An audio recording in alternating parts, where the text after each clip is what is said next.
Ahí está, entonces déjame. Bueno, el tema de hoy se llama clamar y ceder, pero quiero empezar contándoles lo que a mí me pasaba. A mí de niño, de chico y de joven, mi mamá siempre me decía que si le hacía caso a mi mamá, si no la desobedecía, iba a estar siempre en su paraguas de protección. Que si la desobedecía o si le escondía cosas, ya me empezaba a salir de su protección y me empezaba a caer la lluvia a mí. Entonces, cuando salía a las fiestas, siempre le tenía que decir con quién voy, a dónde voy, en casa de quién y quién me va a llevar, quién me va a traer. Y me volvía a decir lo mismo el paraguas. Entonces, siempre tenía miedo a mentirle porque me decía, siempre y cuando me hagas caso y me digas bien en dónde estás, tú vas a estar adentro de mi paraguas. Entonces, cuando le decía eso, cuando me decía eso, yo estaba seguro, me hacía sentir seguro de que estando bajo su paraguas no me iba a pasar nada. Entonces, siempre tuve miedo de decirle una mentira o decirle, voy a estar con unos amigos, pero en verdad voy a estar con otros, porque yo sabía que me iba a salir de su paraguas de protección. Empezamos en Primera de Samuel, capítulo 7, versículo 3. En este libro de Samuel nos cuenta la historia de cómo nace Samuel, cómo crece y en dónde crece, y cuenta la palabra que creció al pie de la letra, al lado de la palabra de ellos, al consejo de sacerdotes, bajo la palabra de ellos. Menciona la palabra que Samuel era un hombre muy limpio, fue un joven muy limpio, un niño muy limpio, y llegó a ser sabio en cuanto a los consejos del Señor. Él era muy apegado al Padre y por ende estaba bajo el paraguas de la protección directa del Señor. Y para estos tiempos que les quiero hablar, menciona la palabra que los filisteos tomaron poder del arca de Jehová, porque fue derrotado el pueblo de Israel. Entonces toman el arca de Jehová y menciona la palabra que el pueblo que tocaba el arca era caído sobre el pueblo muertes y enfermedades. Entonces cada pueblo decía, ya ves, me tocó muerte y enfermedad, pásasela a alguien más el arca. Ya no quiero que más gente se muera. Y así se fue pasando de pueblo en pueblo filisteo hasta que dijeron los filisteos, no, ya hasta aquí.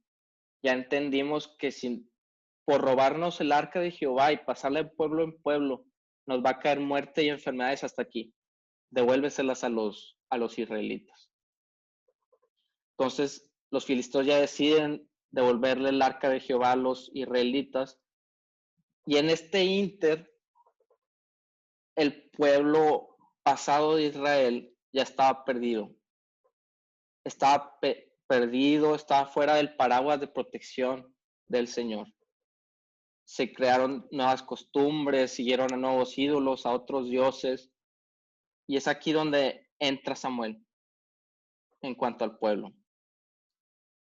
Y dice el versículo 3, habló Samuel a toda la casa de Israel diciendo, si de todo vuestro corazón os volvéis a Jehová, quitad los dioses ajenos y Astarot de entre vosotros y preparad vuestro corazón a Jehová y solo a él servid, y solo así os librará de la mano de los filisteos.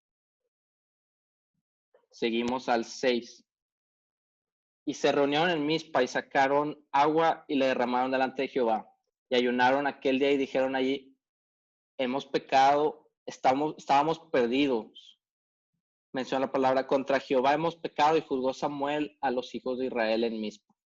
Entonces aquí podemos ver cómo el pueblo ya lo dice a altas voces, Señor, hemos estado perdidos, estábamos pecando, aquí está tu hombre que nos juzga ahora.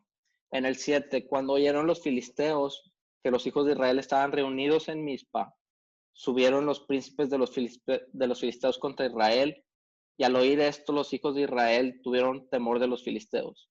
Podemos entender que aquí los filisteos se dieron cuenta que estaban indefensos, por así decirlo, el pueblo de Israel. Todo el pueblo estaba reunido en un lugar sin estar preparados para la guerra. Entonces los filisteos deciden acechar a los israelitas. En el 8, entonces dijeron los hijos de Israel a Samuel: no ceses de clamar por nosotros a Jehová nuestro Dios, para que nos guarde de la mano de los filisteos.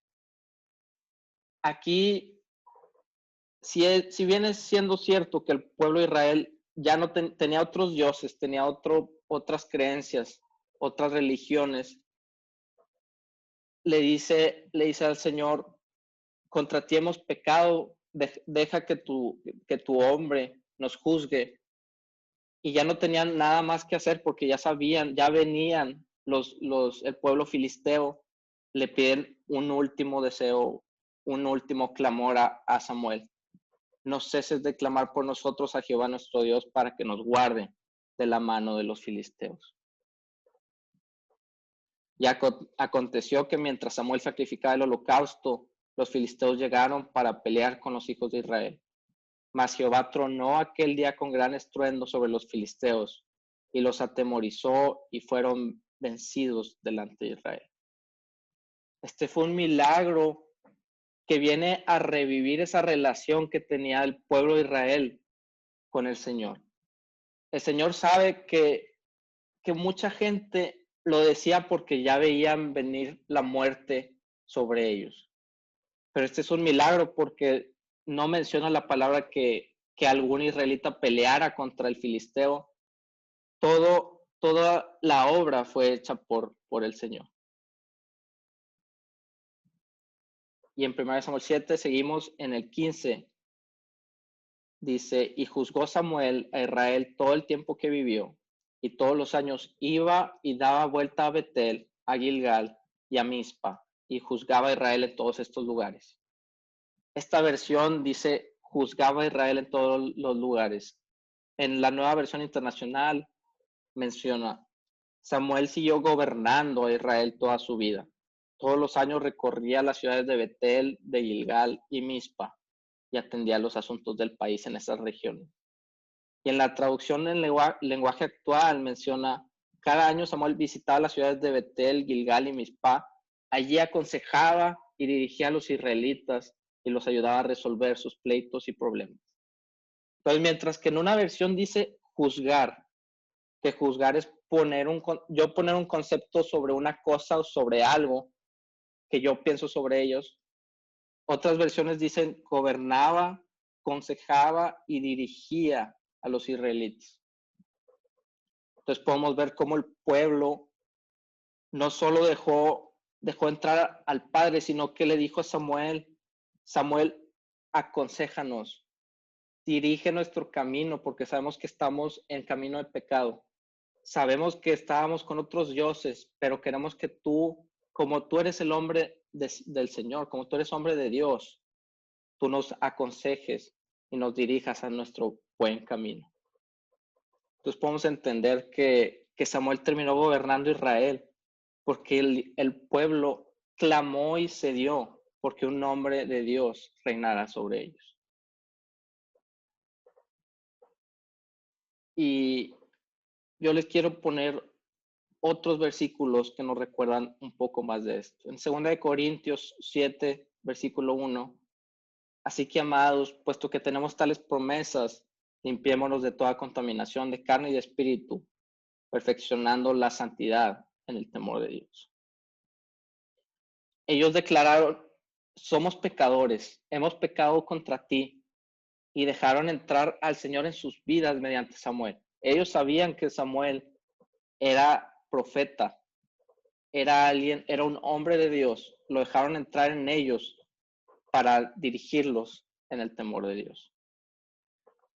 En Juan 14:6, Jesús les dijo: yo soy el camino, la verdad y la vida. Nadie viene al Padre sino por mí. Esa entrada que el pueblo tuvo con Samuel, nosotros la tenemos claramente y explícitamente mediante Jesús. En Juan 11:25 le dijo Jesús: yo soy la resurrección y la vida. El que cree en mí, aunque esté muerto, vivirá. El pueblo de Israel ya se veía muerto. Literalmente, su último aliento fue: Samuel, por favor, clama a tu Dios de que nos salve. Clama a nuestro Dios de que nos salve. Por eso, aunque esté muerto, vivirá el que crea en Jesús. En Efesios 2:18, porque por medio del Padre, porque por medio de Él, los unos y los otros tenemos entrada por un mismo espíritu al Padre. Y quiero terminar con estos dos proverbios. Fíate de Jehová de todo tu corazón y no te apoyes en tu propia prudencia. Podemos entender que el pueblo israelita se tomó de su consejo, de su propia sabiduría. Dijo, yo sigo mis caminos porque sé que voy en el camino correcto. Se fiaron de su propia prudencia, se perdieron. Pero fiándose de Jehová, fueron salvos. Y les quiero recordar este proverbio 16, versículo 3, de la nueva traducción a lengua actual, perdón. Deja en manos de Dios todo lo que haces y tus proyectos se harán realidad. Este es un ejemplo muy chiquito, por así decirlo, de cómo el Padre, si tú clamas y cedes al Padre que trabaje en tu vida, que trabaje en tu espíritu, y aparte pones en sus manos tus proyectos serán realidad. Te advierte, no te apoyes en tu propia prudencia, porque te puedes perder. Fíate de Jehová de todo tu corazón, porque Jesús es la entrada al Padre. Te invito a que cierres tus ojos para hacer una oración. Señor, te damos gracias por darnos un nuevo día de vida, Señor. Padre, si en dado caso me he perdido, si he tomado mi propia prudencia como consejo, Padre, te pido perdón, Señor. Yo sé que he pecado, Padre, pero te pido, clamo y te cedo que entres a mi corazón, Señor. Que entres a mi alma y cuerpo, Padre, para que me dirijas y me aconsejes. Está escrito que me juzgues, Señor, para que sea salvo. En esta ocasión, Padre, te pido que entres a mi cuerpo. Yo te quiero seguir, Señor, porque yo sé que Jesús es la entrada a ti.